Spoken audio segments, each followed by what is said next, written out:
hun te chung gam ni lum lo na gam ma Hallelujah pakai lo pi hen Hallelujah hi hen Hallelujah mi hu hing ding in ahung pi ge o pakai Emmanuel Hallelujah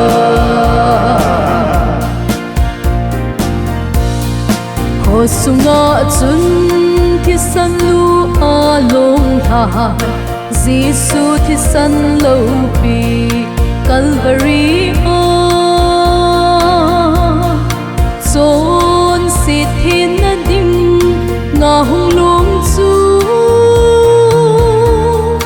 a lo pi pa kai thi san hallelujah Hallelujah pakai lo pi hen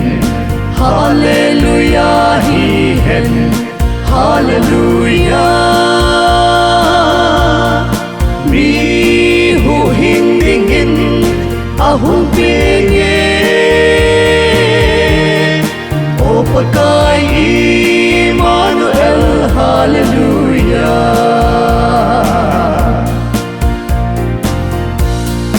ahung kid mi pi ki khop ni ting le damun pakai so sal na zubili sa pang te ki pa na pakai chu o sana sam mun chung lung pen cha pa chu Hallelujah pakai lo pi hen Hallelujah hi hen Hallelujah mi hu hing ding in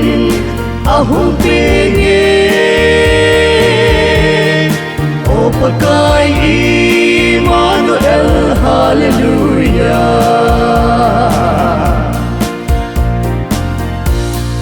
Jerusalem ki pana pakai chu Jerusalem ki pa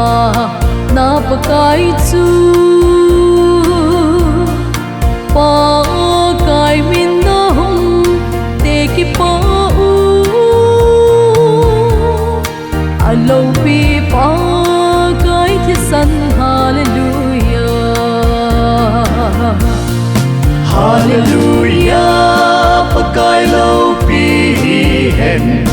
Hallelujah hi hen Hallelujah mi hu hing ding in ahung pi ge o pakai